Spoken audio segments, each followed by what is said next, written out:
नमस्कार, मी संजीवनी. तर स्वागत आहे आपल्या चॅनल मध्ये. आज बनवू मस्त शेवग्याच्या शेंगाची झणझणीत अशी भाजी. पाहुणे आले तरी पण बनवू हे स्पेशल रेसिपी.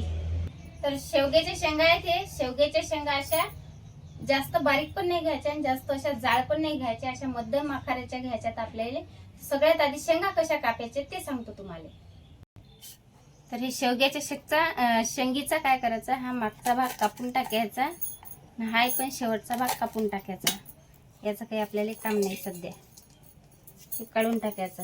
आता काय करायचं, असे 4-4 बोटं 5-5 बोटं आपल्याला हे शेवग्याची शेंग कापून घ्यायचे या पद्धतीनं. हे वरचे साल्ट असे काढून घ्यायचे या पद्धतीनं. असं जरासं साल्ट काढलं की निघून जाते वरचं जे दिसते ना तुम्हाला. हे पहा, या पद्धतीनं हे असे साल्ट निघतात. हे काढाच लागतात, नाही तर मग थोडीशी कळसर भाजी होते, त्यासाठी काढूनच घ्यायचं. जेवढे निघाले तेवढे काढायचे, असं सगळंच काढावं लागते असं काही नाही. काही माय याले राहिली. हे पहा अशी. आता एका दुसऱ्या भांड्यात काढून घेऊ. आणखीन तसंच तुम्हाला जेवढी शेंग कापायची लहान मोठी तुम्ही कापू शकता, पण थोडीशी मोठीच कापून घ्या. आता सगळ्या शेंगा मी अशाच कापून घेतो.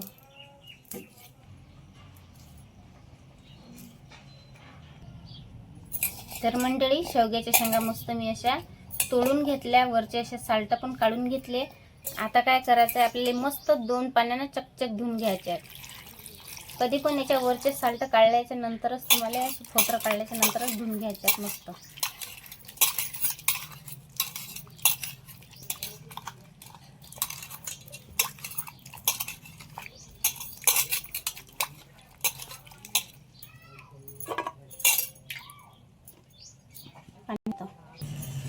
चला, आता शेवग्याच्या शेंगा कापल्या, फोत्र काढले, धुवून काढलं. आता चूल पेटून घेऊ.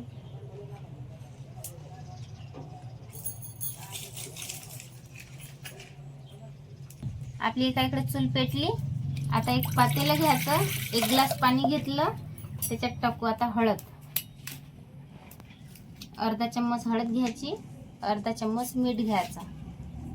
आता हे चुलीवर ठेवून घेऊ. होतो ना बा, मला चटका लागला. आता मस्त काय करायचं, या पाण्याला खै उकळी आणून घेऊ. पाण्याला उकळी आली. आता टाकून घेऊ आपण हे शेंगा. शेवग्याच्या शेंगा कधी पण उकळत्या पाण्यातच टाका, म्हणजे मस्त शिजतात ते. आणि कधी पण हे आपल्याला जास्त नाही शिजवायचे, फक्त वाफेवरच ठेवायचे आहेत. जास्त गलगल नाही शिजवायचे. मी सांगतोच तुम्हाला किती शिजवायचे. तर आता ठेवतो याच्यावर झाकण.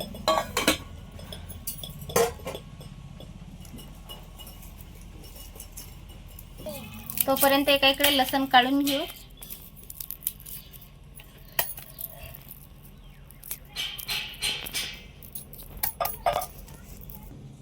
आता घेतो एक अद्रकचा तुकडा. इकडे लसण पण काढून घेतला, अद्रकचा तुकडा घेतला. एका इकडे संबार घेऊ. टमाटर घेतलं. आता टमाटा काही मी पूर्ण घेत नाही, अर्धच घेतो.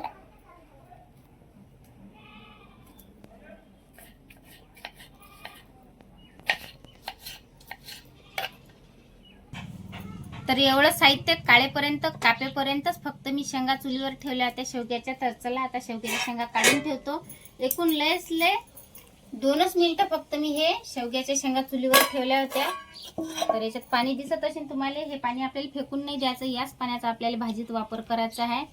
पाणी थोडंसं शिल्लक घेतलं चालते, म्हणजे एवढंच बरं, जास्त नाही. एवढं पाणी आपल्याला पाहिजेच. तर आता हे बाजूला ठेवून घेऊ. आता घेतो तावा चुलीवर ठेवून घेतो. ताव्याला गरम झालं, त्याच्यावर टाकू शेंगदाणे. शेंगदाणे मस्त भाजून घेऊ. लय मोठा जाळ जर लावला तर शेंगदाणे जळून जातात, म्हणून कमी आचेवर आपल्याला भाजून घ्यायचे आहेत शेंगदाणे.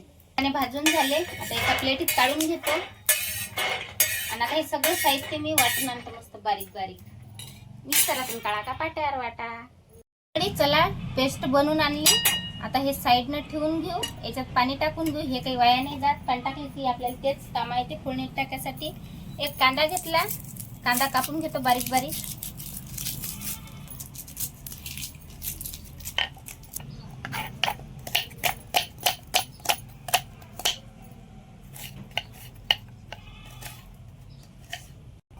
कढई चुलीवर ठेवून घेऊ.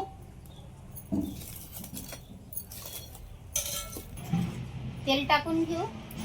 तेल कमी जास्त केलं तरी पण चालते.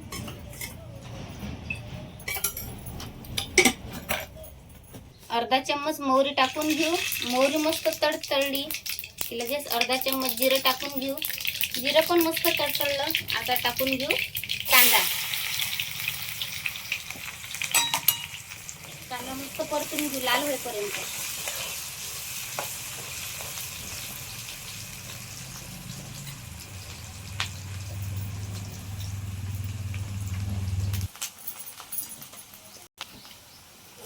कांदा पहा किती मस्त लाल लाल झाला.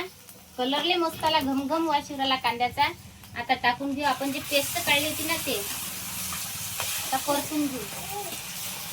याच्यात जे पाणी आहे हे पाणी सगळं आटू दे.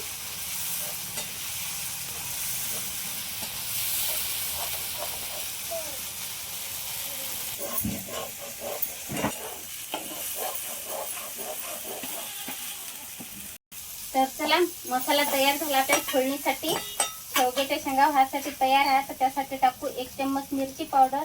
हळद आपण टाकलेली आहे. हळद कमी टाका. मीठ टाकू थोडंसं. मग मीठ टाकलं होतं. हा गरम मसाला आहे तो पण टाकून घेतला. आता परतून घेऊ सर्व मसाले. आणि आपण ज्यावेळेस हे कांदा लसणाची पेस्ट काढली होती ना तर मिक्सरच्या भांड्यात पाणी मसाला राहिला होता थोडासा. त्यात मी पाणी टाकून घेतलं. त्याच पाण्याचा आपल्याला आता वापर करायचा आहे. अगोदर ही मिरची पावडर जी आहे ते कच्चेपणा सगळा जाईपर्यंत असंच फोडणीत परतून घेऊ.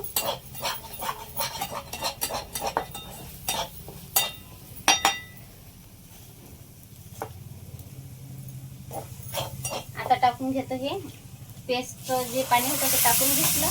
परतून घेऊ. आता एक मग त्याला खळखळ उकळी आणून घेऊ. थोडंसं वरून पाणी टाकून घेऊ.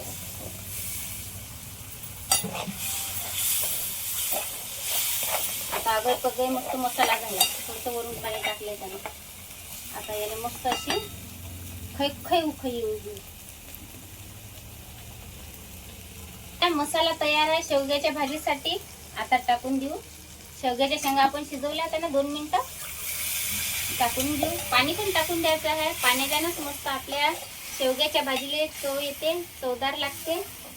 आता जेवढं आपल्याला पाणी पाहिजे ना तेवढं पाणी करून घेऊ भाजीला. आता याला शेवग्याच्या शेंगाला काही जास्त शिजवा नाही लागत. 2 मिनिटं आपण तसंही पाण्यात शिजवल्या होत्या. आणि आता पण या उकळीत शिजून घेऊ. आणि जास्त एकदम गलगल नका शिजू नाही तर मग याच्यातले सगळे चव निघून जाईल. आता याला खळखळ उकळी येऊ द्यासाठी झाकण ठेवून घेतो. तर मंडळी शेवग्याच्या शेंगाची भाजी तयार झाली आपली अशी झणझणीत. तर व्हिडिओ आवडल्यास लाईक करा, सबस्क्राईब करा. बाय. भेटू आता पुढच्या व्हिडिओत. आणि तुम्ही भाजी केल्याच्या नंतर मला कमेंट करा की तुमच्या घरची शेवग्याच्या शेंगाची भाजी कशी झाली. बाय.